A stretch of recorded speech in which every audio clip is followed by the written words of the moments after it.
You were not meant to be a slave to the grind. You were not meant to trade your life force for money. You can escape gravity. You can unlock your life. You got this. Let's go. Hello and welcome to Unlock Your Life. This is your host, Jennings Smith, and I've got a phenomenal guest today for you. Somebody that I'm very excited to have on the show. Somebody I know very, very well and has personally impacted my life. We've got Larry Hagner here, who has The Dad Edge, which is the top podcast for dads with over 5 million downloads. Guys, Larry has actually interviewed Matthew McConaughey, which I'm a little bit jealous about. It's pretty awesome. He's written 2 books. He runs the Dad Edge Alliance. So he also runs the Dad Edge Accelerator, which is a little bit more advanced group. Of course, that's the one that I'm in. And he's got 4 boys, 4 kids, just like me. His wife's Jessica. My wife's Jessica. So Larry, welcome to the show, man. Appreciate you being on.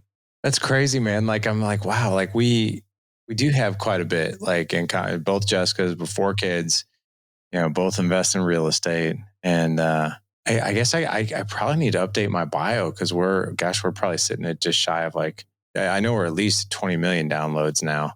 Wow, you gotta get on that. I gotta update that stuff, man. I'm like, oh wow, that's really far behind. But yeah, I'm honored to be here, man. Honored to do life with you as well. So this will be a good time. So if you're listening, guys, I've mentioned a parenting mastermind that I'm in or a fatherhood mastermind. This is the guy, right? This is his brainchild. And he's got some colleagues that work with him on it as well. But tell us a little bit about the Dad Edge and the catalyst that got you there.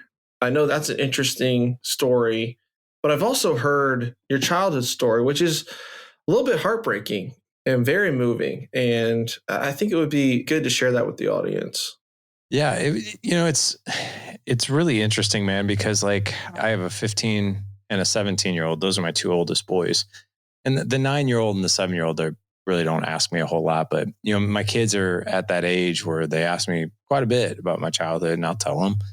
And they'll be like, oh, I feel so sorry for you. And I'm like, don't ever, because I don't. Never feel sorry. I don't feel sorry for me. It was tough from time to time. There were good things too. But, I would not probably be in the situation I am now, which is, I always say there's 2 halves of my life so far, the first half and the second. The second half is amazing. The first half was a little tough. But yeah, my mom and biological father, they were married young. I think they were 21. They had me 4 years into the marriage. They got divorced pretty much right after I was born, I believe. And it was a very ugly divorce. My dad left. I have no recollection of my father whatsoever when I was little. In fact, I actually thought that moms go out and find dads. That's how dads came about, because I went to preschool, when I was 4. I remember that. I think that's kind of when the video popped on as far as my memories go.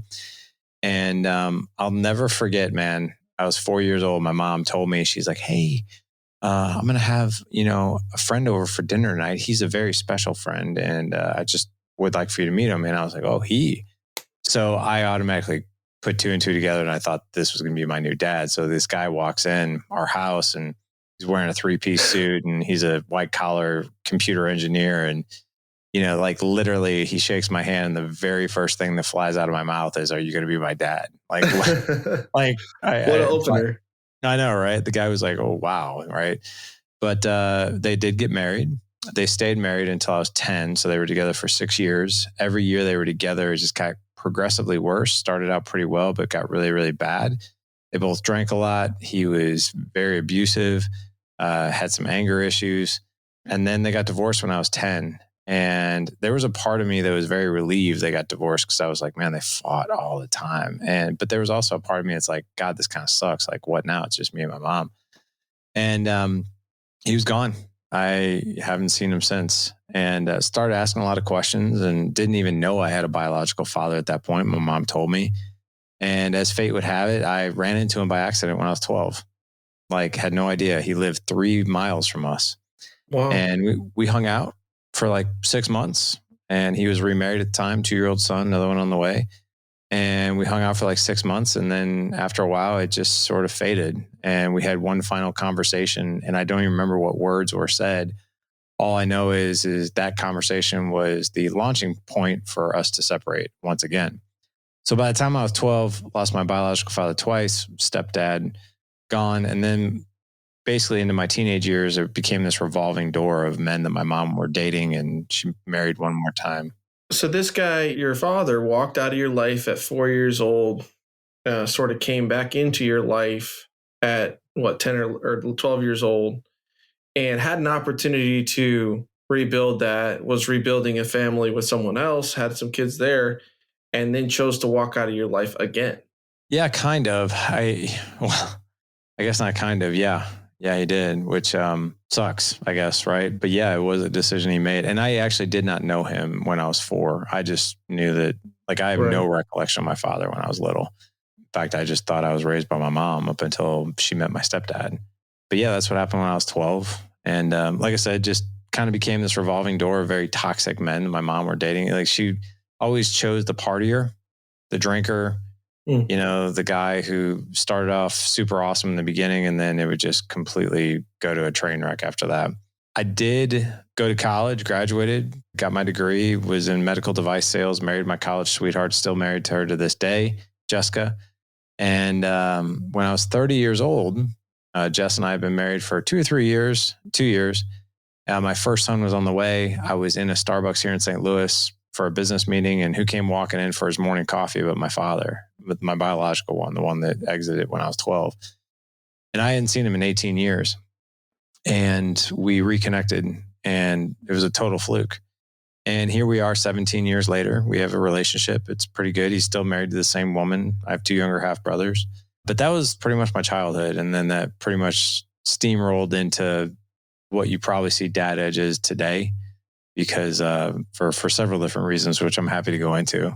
Yeah. So, and that's to me, that you didn't go into that interaction when you ran into him again, but I mean, something that I think is very powerful, that you had the ability and the grace to forgive him, you know, or at least forgive him enough to talk to him again. I mean, there's a part of me that's like, man, I don't know what I would do other than spit in his face and turn around and walk the other way. You know, I mean, but that forgiveness, I assume, has allowed you to rebuild that. And is he in your kids' lives too?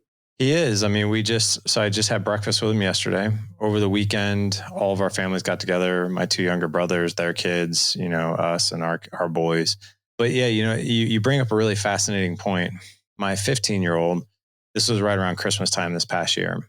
My 15-year-old is one of those kids, he takes in everything. We call him the observant ninja. And he will voice a question, like when he voices something, you know, he's been gelling on it for a while, a lot of times. And we were getting ready to go over to their house for Christmas this past year.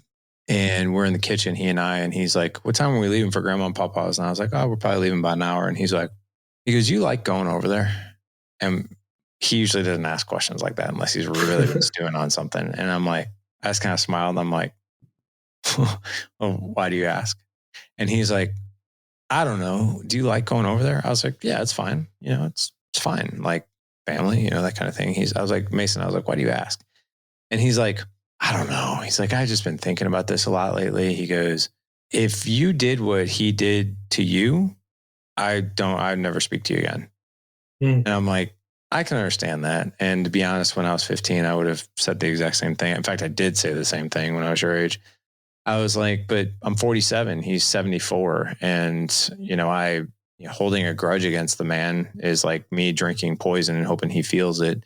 I was like, I've forgiven him. He's apologized. I was like, is it something I have 100% fully gotten over? I will never fully get over it, but I would say I'm 95% of the way there. And then I said something to him, I think that really hit him. I was like, Mason, I was like, you know who I really feel sorry for in this whole situation? He's like, who? And I was like, I feel sorry for him. And he's like, why? And I was like, Mason, think about this for a second. My dad's 74 years old. My dad has spent the majority of his adult life thinking about the one kid he left behind. I can't imagine that regret. I can't imagine that heaviness.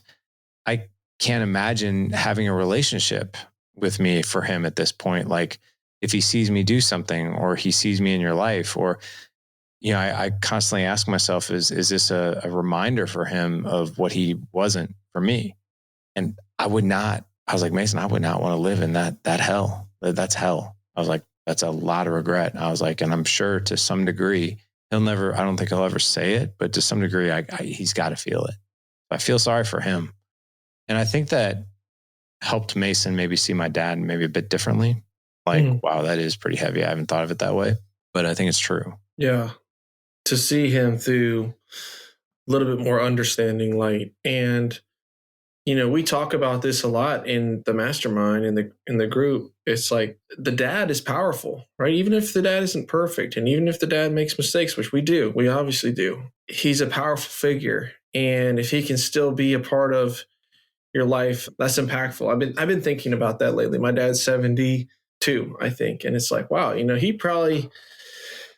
he only has maybe, I don't know, 10 years left, and he's gone right now. He's out west on a trip for about 8 weeks, and I haven't seen him. Like, man, I kind of miss my dad. I miss having his advice, his input, and that father-child relationship is so strong. I think that's why we got to do everything we can to get it right, which is kind of your mission. Yeah. Helping men get fatherhood right. That is the mission, right? It is to get, I don't know if anybody will ever get it completely right? But we can chase, like I have a new book coming out this year. It's called The Pursuit of Legendary Fatherhood. And it's funny because like when I was talking to the publisher about it, he was like, why don't you just call it Legendary Fatherhood? I was like, because there's no such thing. I was like, there truly is no dad gets to the top of the mountain and be like, I did it. I am the best, But there's the pursuit of it, right? There's the constant practice of it. There's the learning of it. There's doing it the best way you can. There's and this from being an accelerator, it's the learning of the skills that allow us to do it. I mean, and this more than anybody, because you're one of the guys in there, is like, it is so freaking fantastic to have business goals, and all of us do. And that's a very common thing. But what's really cool is, can you align business goals and marriage goals and connection with your kid goals? I think one of the coolest things is not only do you guys have accountability pods and accelerator, but me, Jason, Jeff, and Jake also do as well. Like we have our own. We meet at 6 a.m. every Thursday morning over Zoom to go through our goals and our tactics. And I will tell you that about 60% of my goals are family connected related, right?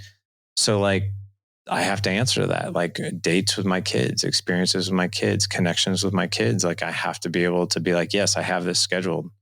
It's done. I'm doing it or whatever. And I think a lot of people think that the goals that we have in our fitness and our finances and our business, that those are two separate worlds from our family. And that's actually not the case. You can actually go about both with the same discipline and, quite frankly, the same enjoyment if you do it right. Yeah. And I think that a lot of what's out there, business books, mindset, these groups, I mean, they definitely say family first. And this is why you're doing all this, is so that you have the money and the time and the freedom to spend with your family. But they don't really give you tactical and practical ways to actually build that like they do with business or fitness. And the Dad Edge does, which has been valuable for me because it is hard and I have gotten out of whack. And I was reading, I'm blanking on the book, but it was like basically talking about how the work-life balance is really like two seesaws. So you've got your work seesaw and then you got your life seesaw. And your work seesaw, you kind of do want to be out of balance. You want to take the extreme action. You want to live out on the edge and push as hard as you can until you got to go back and make sure that everything doesn't blow up. But that's healthy, right? That's the only way you're going to innovate. But with your family, it's like you can't go out of balance for very long without counterbalancing. So it's like, yeah, if you need to go out on the trip, right, you're pulling withdrawals, right? Your wife's home with the kids and she's working her butt off and you're at the business conference. And then you need to put money back in the bank. And you can't continue, baby, this is only for this year. This is only for 2 years. Like if we just sacrifice now, if you just let me dedicate 18 hours a day to working, like it's all going to be worth it, because you destroy stuff that you can't get back. You can't get those relationships back and the pain you inflict and the things you miss. And so that was powerful for me to kind of understand that analogy of like with the home life balance, you can go out of balance a little bit. You're going to have to in certain cases, but you can't do it for very long. You've got to keep it constantly in check. And I think the Dad Edge is a good reminder weekly to keep that thing in balance. Yeah, and you bring up such a good point with balance, and I like to call it either integration or optimization. With a hint of balance, right? So, like for instance, a lot of us will for if you take a pro fighter, right? So I've had the honor of interviewing a lot of pro fighters, UFCs, boxers, and that kind of thing. There's something really fascinating about we look at their sport, right? We see what they do in the cage. And it's like, wow, they just go in and crush it, right? That's actually not what they do at all. They study their opponent. They watch tape, right, of their opponent. They actually create their game plan based on their strengths, the weaknesses of their opponent, and they play that game. It's a game of chess. It's not a game necessarily of brutality. It's literally like a game of chess out there. And if you think about it, only the most ridiculous fighters will go out and try to like bum rush their opponent right out of the gate and try to beat him in 20 seconds. That's not the most smart thing to do. They've got to think like, okay, this guy's got a lot of endurance. So therefore I have to train for 3 rounds, 5 minutes each. And that's what I have to train for, because if this thing goes the distance, I have to be ready for that. So in other words, like I have to pick how I'm going to go in, how hard I'm going to go in. I need to save some endurance for myself in case this thing goes to the distance. It's a head game. And if you think about how we go in business, right, it's almost like a fighter, right, who's like, I'm just going to go on offense the whole time. I'm just going to go ground offense the whole time. I'm not going to worry about defense. I'm just going to go. And if you think about it, a lot of entrepreneurs do that with their business, right? They go on offense of their entire life. I'm going to go all in on this business. Baby, don't worry. It'll pay off. It'll be good. Let me make these sacrifices now. Go all in and all in.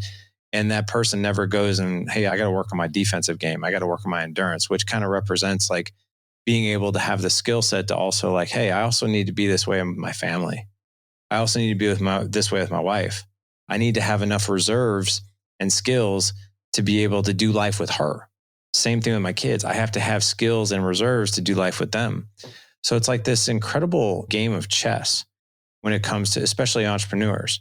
Like, okay, I'm going to make these 3 moves in my business. And I also got to be 3 moves ahead of like what the kids are doing over here and what I want to do with them. I got to be aware of what's maybe exposed over here with my wife, as far as like, are there any landmines over here? Is there anything that could be out to get us? Is there anything that we're even neglecting in our marriage that we haven't brought up yet that could surface if I decide to take this route and go really hard in my business? Like, could this be the straw that breaks the camel's back? So if you really think about it, we, and this in the accelerator, we call this the trifecta. It's your business, it's your marriage, and it's your kids. And you don't want one to suffer for the sake of the other. And you can optimize and integrate if you do it right. And by doing it right, and you know this better than anybody, it's you got to learn the skills. Okay, we can teach you business skills. That's great. Jeff Bowman is great at that. But if we're not teaching you how to communicate with your wife at the same time, well, you can have a thriving empire of a business. I mean, we've seen it time and time again where a guy builds an empire, millions of dollars in business, only to come home to a wife that doesn't love him anymore. And any guy, we just had a guy join Accelerator not too long ago. I'll keep his name out of it, sold his company for millions. And when I was on a call with him, whether or not he was deciding whether or not to move into Accelerator, he was in tears. I asked him, I was like, well, what's wrong? Like, I'm sitting there thinking like, you just sold your company for $40+ million. And he's like, I won't mention how many kids because it will, or the gender because it'll identify who he is, but I'll keep him confidential. He's like, yeah, it's great, but I would have given up all of it because my kids don't really know me that well. I don't really have much of a connection with them. And luckily, they're still young. I can still make an impact, but I've lost some significant years chasing what I've been chasing. And what I can tell you is I thought it would be amazing. I thought it'd be worth it, and it wasn't. So we'd never want a guy to say that. Yeah, it's tough. And you mentioned all in, and I actually just recorded a podcast about entrepreneurs going all in and how all in is a lie. And I got it from you, honestly, when we talked about how we feel like if we can't go all in, then we're a failure, right? Like guys like us, girls like us, it's like they want to do offense the whole time or hard charging, etc. And they don't feel like if they can't do it 100%, then they're not going to do it at all. And I've done this with working out. I've done this with different education groups and there's different seasons of my life where I'm just like, there's a lot going on with my family or we're on vacation and I have to pull back from the business some. There's some times where there's a whole lot going on with the business and I got to pull back with the family some, right? And it's okay as long as I keep making progress instead of saying, well, I can't be all in, so I'm not doing it, because that is a mistake. And I know it's like I don't make every single accelerator call, but I know that if I keep on showing up, I'm going to keep on getting the benefits that I need and paying attention and focusing on my kids, my family, my wife, and my business and growing that in a responsible manner. And that's the first podcast we recorded was a fat bank account and a house full of strangers. And that is the last thing that we want to achieve in what we're trying to do, because it doesn't fulfill, it doesn't satisfy. We need that level of wealth and security and to provide. But when that becomes too important and the driving factor is when it just starts to get out of whack, and it can get out of whack so bad that you can't get it back. You don't want to be there. No, you don't. I mean, because you don't want to triage a relationship. Like it's almost, here's the interesting thing. I was just talking about this on another podcast. There's a lot of areas in our life that we deem proactive care, preventative care as common sense. Almost like if you don't do these things, you're an idiot, right? Going to the dentist is one of them. Like if you're not going to the dentist at least once a year to get your teeth cleaned, your teeth are going to fall out of your head. And we all know this. And so if our teeth begin to rot out of our head, people are going to be like, well, dude, how long has it been since you've been to the dentist? Well, it's been about 7 years. Well, what would you expect, you idiot, right? Like that's what we're thinking. And then same thing with our cars, right? It's like you're looking at that little sticker that's in the top left-hand corner of your windshield of like, what mileage do I need to hit before I need this next oil change? And if you go past it, every time you get in that car and you look up at that thing, you're like, oh, crap. I'm 500 over. Oh, I'm 1,000 over. Oh, my God, my engine's probably not doing so. Not that it's that extreme, but it's not like you don't go to Jiffy Lube after 35,000 miles or even topping off your oil. It'll be like, when was your last oil change? Was your last oil change really 35,000 miles ago, man? And yeah, the engine light didn't come on yet, so I figured I was safe. So like we look at things like that as being proactive and preventative in those areas. And it's common sense. And almost you're an idiot if you're not. However, for some crazy reason, we don't think about this in the two most important relationships of our entire life. And that is the relationship we have with our wives and the relationship we have with our kids. In fact, it's almost like we're busy right now. We don't have time for it, or like we can't go to couples counseling right now because we got the kids in sports or whatever else. Or I don't have time for my 9-year-old right now because I'm doing this thing right now. And then suddenly the kid is 13 and hanging out with friends and doesn't want I want to hang out now. Well, it's a lot like you let the car go for 20,000 miles without the oil change. So I think it's really, really important. You got to have that mentality. You got to have the quote unquote oil changes scheduled in your relationships. You've got to have you got to have the teeth cleaned in your relationships scheduled. You've got to be able to pour into these things. Otherwise your engine's going to explode. The teeth are going to rot out of your head. And nobody wants that. Nobody builds an empire, a business, a huge business, tons of revenue, tons of cash, only to come home to a wife who's like, and we've seen this time and time again. She's like, yeah, I don't know if I love you anymore. And I kind of want out. And you're like, wait a second, I did this all for us. Well, we never really saw you while you were doing it. So I kind of like, we lost touch. And no man should have to experience that. You can have it all. You just got to be effective in the area and be efficient. And I think when I got honest with myself, it's like, well, I'm doing this for us or I'm doing this for you. And everyone's different. But for me, that was a lie. I'm doing this for me. I'm doing this for my fulfillment. I'm doing this for my pride, my ego, what I want to accomplish. And if she and the kids fit in with that, great. If they don't, get out of the way, right? And that's the kind of attitude that puts you right where you're talking about. You say, well, I did all this for you. BS. Yeah, right. Like you got to be honest with yourself and begin as you mean to go. And when we think that I can put this relationship off for 2 years, 3 years, 4 years, 5 years, and I can pick back up is delusional. It is. You've got to take that time. And the interesting thing is this, you mentioned earlier on being extreme, all in. I think men in general, especially entrepreneurs, we are full throttle or no throttle. You can actually go 70 miles an hour consistently. You don't have to go 120 and you don't have to sit in your driveway. You can go 75 miles an hour for a while, right? And you can cover these areas. So what I'll tell you, like, let's just say you work an 8-hour day or a 10-hour day, whatever, right? You're out there crushing it, building your empire, right? Do you know that you can actually spark intimacy with your wife in under 4 minutes? If you know how to, let's hear how you do it. How do you do that? I want to talk. So that's a great tactic and I love it. Yeah. So let's take, I'll just use me as an example. Okay. So when I was in full-time medical device sales, making a great living, we didn't have really financially much to worry about, but I was gone a lot. And there were times where I would pour everything into my team and everything into our customers. And I'd come home from traveling for 2 or 3 days and I'd be like smoked, right? And I would look at my house and I'd look at my wife and my kids as like, don't expect too much out of dad. Like I'm tired. I've had a long day, like let me decompress, right? And I took my home life to that extreme of like, I just parked the car in the driveway and it's going to stay here. I didn't think about like, hey, we could kind of cruise around the block. And what I mean by that is like, I might not go 75 miles an hour. I might not go 120, but I'm going to go bring them something, right? So like, it could look like this.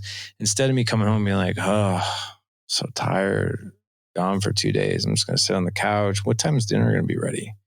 Right? Versus coming home and hugging my wife, looking at her dead in the eye, be like, damn, so good to see you. How have you been? What's been the best part of your last couple of days? Tell me, catch me up. What's been going on? Right? As soon as I do that, like, if I greet my wife like that, that's going to set the tone for the evening. It's actually proven that the first 40 seconds of any human interaction will dictate the next 40 minutes. So if I come in like, dad's tired, don't expect too much, right? Well, I guess we're going to keep that car in the driveway. But if I come in, maybe even dip my wife down, give her a kiss, give her a hug, like give her one of those hugs that you hold on to her for just a little bit longer than what you usually do, right? Give her a kiss on the cheek, even make it a big deal, like in front of the boys. Be like, man, dad hasn't seen your mom in 2 days. Oh my gosh, is she a sight for sore eyes? Then you go up to the boys like, man, it's so good to see you, man. Tell me about the last couple of days. How's school been? How was soccer? Right? I know you wanted to play goal. Did you get into goal? Like, and you're just so interested in the voice tone that you have and how you greet them and you bring that to them. Right. And that's what I mean about intimacy. Like if you spark that type of interest in conversation, you greet your wife like that, and then she sees you interact with the kids like that, she's like, ooh, man, that's my man right there. Not the guy who's like, it's been a long 2 days. Yeah. Yeah. Right? I love that. I mean, bring it for the first 30, 40 seconds. Yeah. And set the tone for the evening. And yeah, I think that is critical because we've all been on those conferences. You're tired, you're jet lagged, you've been staying up late, not sleeping well, whatever. And you get home and all you want to do is take a nap or watch TV or just zone out.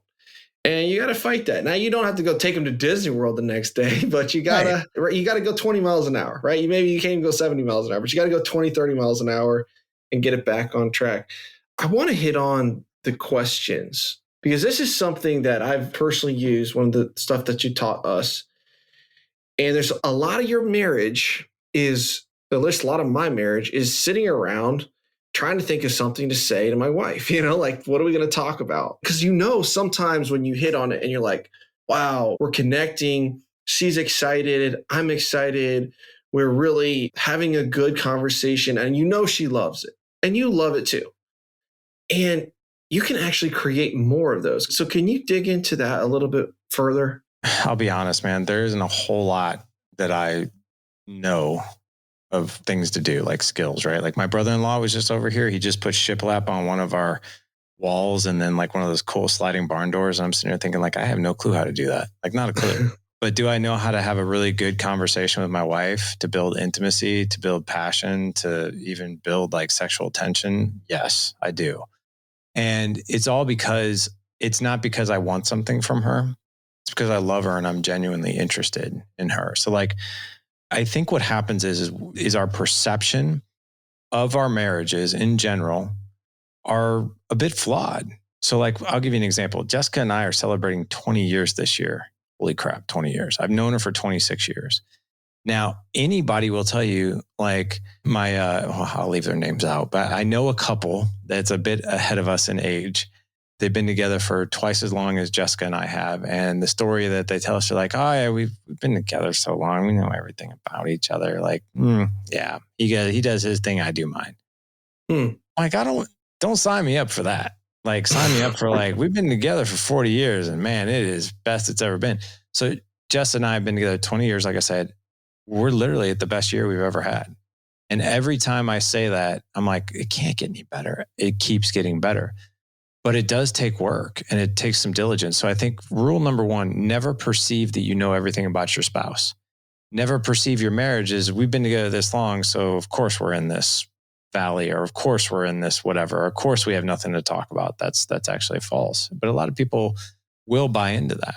But I think what you have to do is get into the practice of being genuinely curious and appreciative of conversations with your wife. So like Jessica and I, it's actually after our mastermind on Fridays. Jess and I have a day date every single Friday. And every Friday, I can tell you, we have very different discussions. But I think you need a premise of good quality. You need a structure around conversation if you've been together that long. So like, for instance, one of the things that we do is we follow a structure. So we do 4 different things. Number one is, what is 2 or 3 things that we appreciate about each other? What is something I saw, something I heard, or just something about you that I noticed in the past 7 days? And here's what I'll tell you. Very rarely do Jessica and I get to step 3 and 4. And that's because step 1 and 2 elicits amazing conversation just out of the question. So like, for instance, this last week we went to a restaurant and she mentioned, she's like, oh my gosh, she's like, I just really appreciate it. I looked out the window and I saw you teaching Colton, our 7-year-old, like how to hit a baseball. And of course, like she could stop there.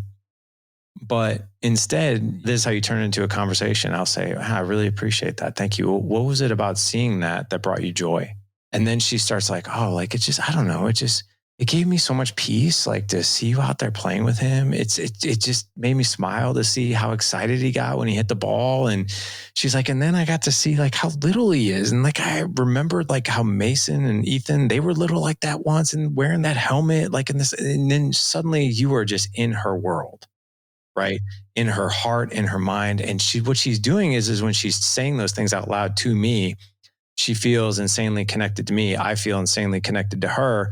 And it's all through that conversation. She's reliving all these beautiful moments, that she experienced, and she's talking about them, and she's talking about them with me, and we're sharing in that together. And suddenly, ooh, man, that's intimacy. That feels really good in our relationship, right? And when you go back and forth like that, and when I share something with her that I most appreciate, I'm like, I know this sounds really simple, but thank you so much for going to the grocery store. I know you don't like doing that, but you picked up French toast sticks for Lawson. You got, Colton, his favorite gluten-free pancakes. Like the kid gobbles those up every morning. And I love the fact that you are always so selfless when you go to the store. You are literally thinking about every single person in this family, what they like to eat, what they want. And that's how you shop. And I just think that's amazing. A lot of people just go in there like, yeah, I get this, and this. This sounds good, whatever. But you put so much thought into it. And she'd be like, yeah, I really, really do. And those are the types of conversations that we have. So appreciation is one. I think another one, and this is where this one is critical. It can actually... Hang on, let me pause you there, because I think that something that we don't realize is how much our spouse's opinion of us matters. Where, especially if you're an entrepreneur, you have to have a bit of a tough exterior. There's a lot of people that, quote unquote, love you. They like you, they admire you, they're praising you. There's a lot of people that are out there criticizing you. But the people that love you don't really know you, right? And the people that criticize you, they don't really know you. They don't have a relationship. But the person that loves you and knows you, or criticizes you and knows you, that hurts or that feels really, really good. And I think that we need to recognize the power that we have with our spouse of just taking the time to praise them. It's like, well, she knows I appreciate her taking care of the kids. She knows that I appreciate her getting the gluten-free waffles for what? Well, yeah, she probably does. But I know when she gives me a genuine compliment, that means a lot more to me than a bunch of random compliments of like, oh, wow, you're doing so good in real estate. It's like, okay, I mean, I appreciate that, but she matters a lot more because I know she knows me. And I think that we need to recognize the power that we can have and how powerful just by taking a few minutes to stop and think and be like, what do I appreciate? Let's have a conversation about that. So I just wanted to hit on that. No, I'm glad you did, because it's very easy, I think, if just in passing for people to be like, well, let's say something we appreciate about each other.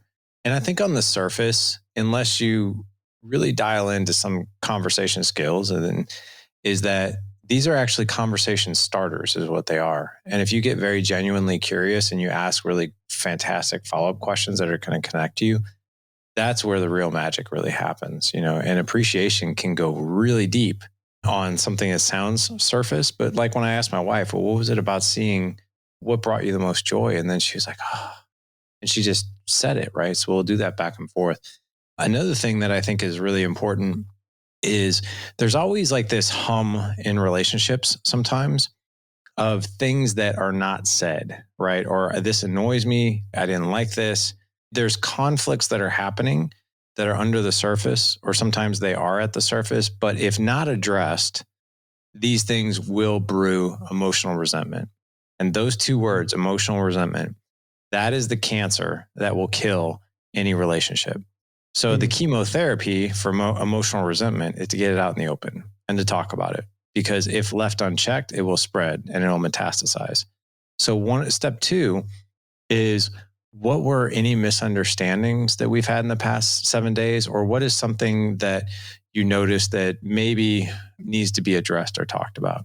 And this is where, to be honest, like a lot of people are scared of this question. They're like, well, that could turn into a fight. I already don't like this question. Oh yeah, of course not, right? But if you look at it like this, nobody likes taking an hour and a half to go get their oil changed. And people sure as hell don't like going to the dentist. Like, people have like a deep fear of going to the dentist. Well, you know what I have a deep fear of? Not going to the dentist for 5 years. That's what I really have a deep fear of. So look at it like that, right? And then you just have to set your egos aside, right? And you have to be very respectful. There has to be rules there. So like, for instance, be like, hey, were there any misunderstandings? And Jessica, I think this past week, she was like, yeah, she goes, you remember that one night that you had an off day and you were really quiet and I kept asking what was wrong and you're like, fine, I'm fine, I'm good, whatever. But you had like this kind of short, curt tone and I was like, yeah, I was kind of in my head. I had a bad day. She's like, no, I totally understand that. And I just simply asked, I'm like, yep, I do own that. That absolutely did happen. I was like, well, let me ask you this. Like, what would you like for me to do? Like, what would be better? And she's like, honestly, and sometimes these things can be squashed and they're so simple and we overcomplicate them. She's like, if you're like really upset about something, I'm asking you and you're just kind of cold to me. Like, if you could just say, hey, I don't really know exactly how to articulate it right now. I'm not right in my head right now, or I'm upset right now, or whatever it is. But when I'm clear on it, I promise I'll bring you in on it. Like, just letting me know that you acknowledge that you know something's wrong and that you're going to come back and talk to me about it later. Like, that would make me feel more peace versus like, I don't know how to relate to him right now. And that just gave me like tremendous insight to be like, wow, that's really all it takes, is like, I just have to kind of give you a heads up of when I'm ready to talk about it. She's like, yeah, that's really it. So being able to talk about conflict is important. And, something that you teach and it is using those I statements. And when you're addressing something that is maybe a little difficult or prickly, right? You always do this. You never do this. I hate it when you do it, right? Those are going to be more inflammatory and right. Create defense versus I noticed this. The story I'm telling myself when you do this is I feel rejected. And you're not attacking them, but you're kind of putting it on. This is how I feel when this happens, and let's talk about it, which is very different than, you're always yelling at me. You're always complaining about the kids and this and that. And, it's just like, Ugh. No, I don't. What about this? And so you get into the crazy circle. So I appreciate that. Okay, go ahead. Or is that it? No, I think that's actually a really good point. So, like, if you're going to talk about conflict, be very careful what you were talking about in there. There's a lot of things you were talking about. I noticed in there the cube, which is something that we teach, and owning your thoughts, telling the person how you feel, not saying like this made me feel this way. But there's one big thing in there is to localize and don't ever globalize when you're talking about conflict. Using the words always and never, or it's not going to be a good thing. So if you like, you're always like this, you're never like that, you might as well just allow the other person to put up their dukes and now they're ready to fight. Just and only because you've inserted those words. That's really it. Like you could say, hey, that night when you were acting like this is what I noticed, versus like, you're always like that every freaking day, right? You don't say that, right? We talked about this localizing, right? So this is being specific about the situation. And then globalizing, you always and every, but you made a really cool point. Globalize their emotion and validate their emotion. Where if they're upset about something, this is super powerful. Like, dude, I can see how you're upset about that. Anyone would be upset about that. Everyone that I know possibly in that scenario would totally be upset about that. Like, you think about how like validating that feels. Everyone wants to feel understood and part of the tribe. And if everyone in the tribe would feel that same way that they did, versus like, what are you overreacting for? You're being a weirdo. Like, you're being way too sensitive. Chill out. That's like the opposite of globalizing. And like that globalizing technique is incredibly powerful to build empathy with somebody who is upset. Let them calm down so you can address like what is the issue and figure it out. Yeah, you're talking about a tactic that we use a lot when we're validating, which is globalize, normalize, and invite. So like, for instance, if my wife is going through something, like maybe she's overwhelmed about something, and I don't like to localize something that she identifies that might be a negative emotions. And emotions are neither bad nor good, they just are. But a lot of people associate, well, if I'm mad, that's bad. If I'm sad, that's weak. So we associate, or if I'm happy, then I'm okay. If I'm happy, then that's good. So know that that's the psychology of how people view their own emotions. So like if somebody's really happy, you can localize it and say, man, you look like you're on top of the world. You look so happy. You look amazing, right? But if it's something that they might deem as a negative emotion, there's sometimes a lot of shame and guilt that are like, well, if I'm mad or I'm sad or whatever, that's shameful, that's weak or whatever. So if my wife or kids or whatever, like if they're overwhelmed, like right now, like I have my 17-year-old is crazy overwhelmed with finals coming up. It's like, Dad, I'm so stressed out, man. Finals are coming up. I have so much to do and blah, blah. And I'm like, of course you are. Of course you're overwhelmed. Why wouldn't you be? Everyone's overwhelmed for finals. Anybody who is taking finals, I don't care if you're the smartest kid in class, you're somewhat overwhelmed by the finals, right? That's how you globalize it, by saying, of course, that sounds overwhelming. Of course, that's overwhelming. Normalizing it is exactly what I just shared. And then inviting for more is, tell me more about that. Tell me what's going on. Don't insert the word why. So if I say, yes, that sounds upsetting. Why are you so upset? Well, now that sounds accusatory. So if I say, tell me more about that, then I even use this over text message. So if my 17-year-old is like, Dad, I'm so stressed out right now, I will send him a GIF of Michael Scott from The Office where he like leans in like this and he's like, tell me more. Like, so I just joke about it too. I never say why. Here's the interesting thing. This is like fresh off the books, right? Fresh off the press. You heard it first right here. Right. Heard it first right here. So my 17-year-old had an interview this past week for a leadership position within his marching band to lead like his section. So I took him through how to basically pull off a great interview. He was interviewing with a panel of people, 4 people, and I took him through all the psychology of it and all this other stuff. And I messaged him later that morning. I'm like, hey man, how'd the interview go? He's like, I think it went pretty good, but I didn't use hardly any of the skills that you taught me. And here's what I did. I go, why? Ooh. And he's like, and in all caps, I don't know, Dad, I just didn't. Like, I was like, versus the tell me more, which he always responds so positively to. So he got home that day and I was like, hey man, so tell me about, again, right? Tell me about firing back a response in all caps. He's like, well, I thought you were mad. I was like, well, tell me why you thought I was mad. He's like, you said, well, why? And I was just like, I shouldn't have done that. I should have just said, tell me more, because I'm sure like that why probably sounded super accusatory. Yeah. Like, why didn't you use what I taught you? Right. Is that the way you took it? He's like, yeah. I was like, it's not the way I meant it. I genuinely was just curious of like, oh, well, yeah, well, why? But the way he took it was like, that's so accusatory. So like, that's proof right there. And I didn't even take my own advice. And he fired back a response with how he thought I was responding to him. So it's kind of interesting. Yeah. Great advice. Great advice.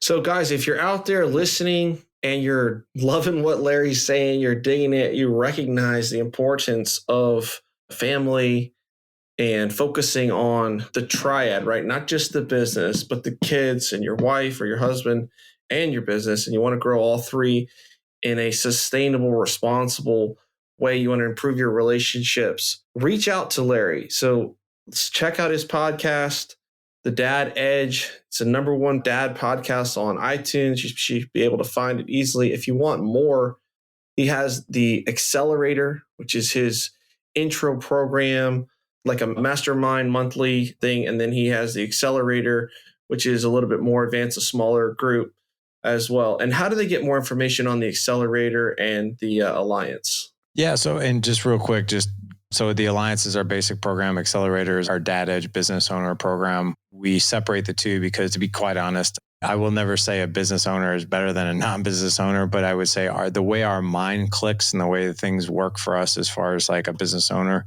versus more of a career guy, there's different things on our radar as a business owner, and there's a lot of different things that we have to address for business owners. That's why. But yeah, you'll find them all at the same landing page, actually, which is thedadedge.com/alliance. When you fill out an application, the application actually is the thing that does the work. So if you fill out the application and you identify as a business owner, you just say yes to that question, are you a business owner? Then the application will automatically put you on course for the Accelerator and not the Alliance. So that's how it works, but they can find it all in one spot. Okay, so thedadedge.com/alliance. Yes, sir.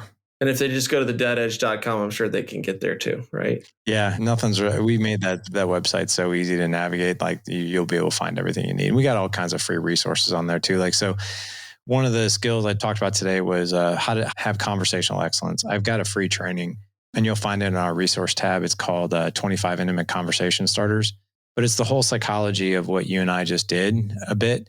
And there's a quick video training and a PDF and a PDF you can download. You can actually get 25 intimate conversation starters that you can start talking to your wife like literally today. Okay. So guys, go to thedadedge.com, go to the resources and grab that PDF download. I just downloaded 300 viral hooks, like utilize these tools, right? There's 25 great conversation starters, great questions to ask your spouse, ask your kids, build these connections. But Larry, thank you for coming on, man. I really appreciate it. Shoot, we've almost been on an hour. It slipped away like it was nothing. You are a master conversationalist. So I appreciate you being here. Thank you, my friend. Thank you for having me. It was so much fun. All right, and everybody out there, thank you for listening to us. Thanks for giving us your time. It is our most valuable resource. Make sure you spend some time this week to unlock your life. Peace.